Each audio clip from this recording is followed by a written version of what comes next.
Let's hear what President Donald Trump's vision is for Gaza and how it will be rebuilt.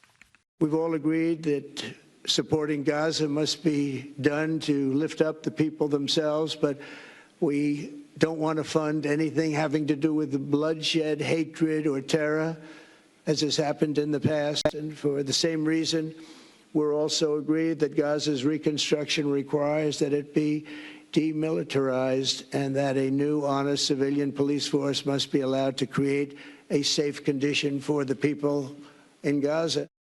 Kosha, what needs to happen for this peace deal to be enduring? That is the centuries-old question, of course, that everybody wants to see. But this deal, the framework on this deal, is quite different from all the attempts, moderately successful or failed in the past. And I think the main thing is really this coalition, cross-country and cross-religious coalition that Trump and his team put together, where you are going to have the financing come through from the Saudis, Emiratis, the Qataris. They have unlimited money, and that's sort of a pipeline that they're going to put in there in exchange for interests, their interests being served, and that's different than how it was done before. You'll have the Turks, who have the most advanced military in the region, providing security guarantees, at least initially, until that civilian police force is trained up and accepted. So that's something different, and it sort of rebalances, I think, with Israel versus the Arab countries who kind of have a seat at the table this time. And then the third thing is this redevelopment, and that's what everybody's waiting for. That's why all those nations, leaders were there from Europe and Canada and elsewhere for this peace board and getting a piece of it in some way where there's a little bit of skin in the game. And actual development, schools and hospitals and property and things like that, that's worth protecting and saving and sort of refranchising the 2 million Palestinians that are going to stay there and be beneficiaries of that.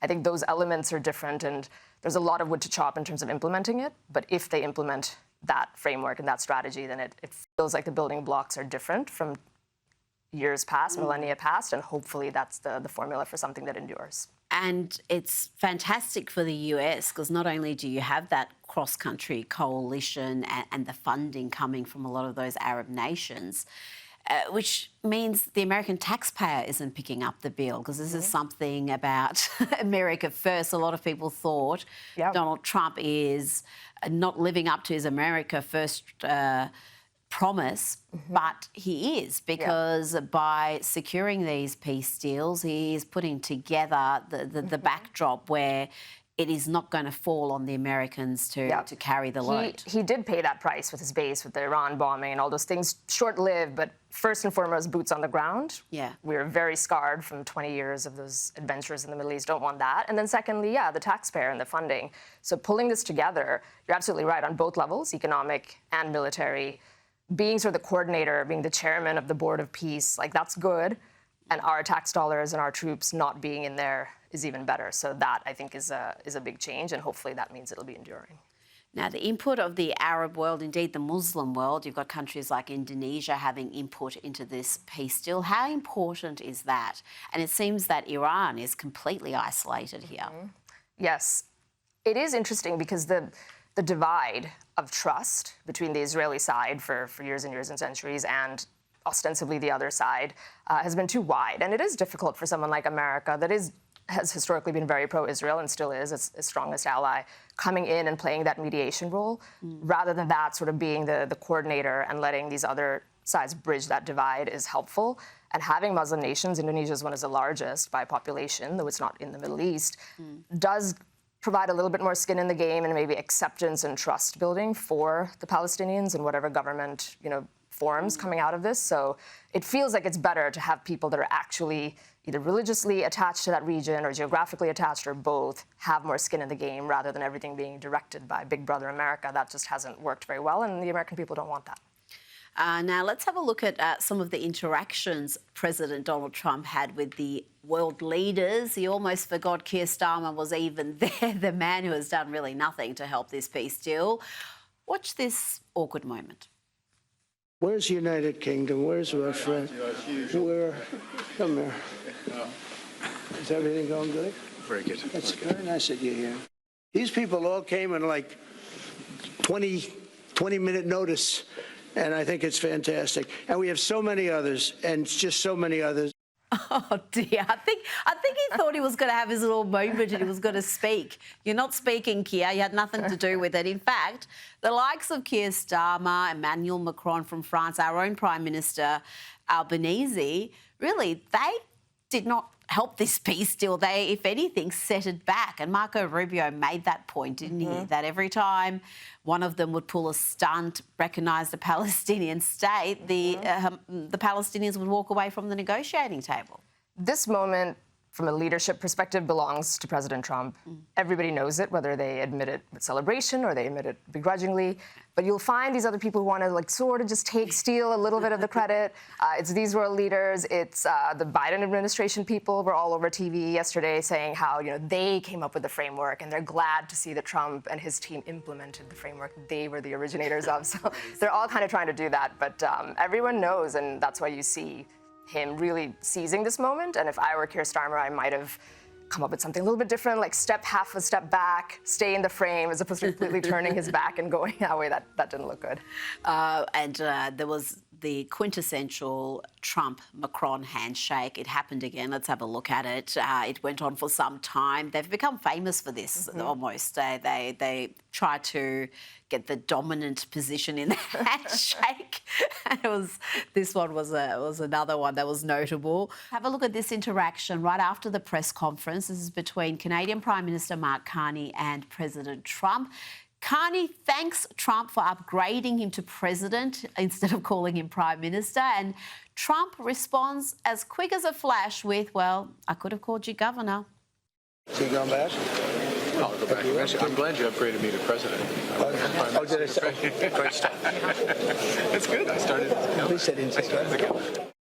Yes, of course, referring to earlier this year, Koshar, when Trump was talking about Canada becoming the 51st state, and Carney would be governor then. And now that he's achieved peace in the Middle East, maybe that will be back on the table, that agenda along with Greenland, we shall see. But it's funny because Americans, the word prime minister isn't as natural in the vocabulary, so he slipped out president. Carney made a joke, and it was really funny how he is quick. And he was like, hey, quick as a flash, he came back with, I could have called you governor, so just be happy you got president instead of prime minister. That peace deal, that trade deal is still underway, isn't it? So, and Trump has spoken about this, about how he's using those tariffs, those trade deals to end wars and to get buy-in from different countries to do what America wants them to do. And I think, again, that's something that the Trump administration doesn't get credit for. There's more that goes into this than just saying we're going to have tariffs and we're going to raise X billion dollars per year from tariffs. Yep. It's a real negotiating tool. It is, and it's his favorite tool because it's not the military. He really does hate war and wants to avoid U.S. troops on the ground as much as possible, which is a departure from previous administrations from both sides of the aisle. And tariffs is something he loves. He's being sued by it domestically. There is that case still making its way up to the Supreme Court saying you don't have the power to exercise tariffs, which is crazy when you think about it, because he has been using it, and he reportedly did use it even here, bringing those Arab nations to the table back as we were just discussing. Reportedly, a big part of that was actually offering greater trade deals, not necessarily tariffs, but more incentives, financial incentives to invest in the U.S. He did that big trip in the Middle East a few months ago. It's all linked. It's all linked. You want to be in the good graces of the U.S. and get access to the most desirable consumer market in the world. And in exchange, if you're Canada and Mexico, stop the fentanyl. If you're the Middle East, come to the table and help secure peace. And on it goes. China is, of course, the tricky one, but that's another story for another day. Yeah. Now, Donald Trump features on Time magazine's front cover. Let's have a look. They write, the living Israeli hostages held in Gaza have been freed under the first phase of Donald Trump's peace plan alongside a Palestinian prisoner release. The deal may become a signature achievement of Trump's second term, and it could mark a strategic turning point for the Middle East. All sorts of Captain Obvious commentary there. But Koshar, Time could not help themselves. They had to run a terrible picture, terrible angle. They are just so petty.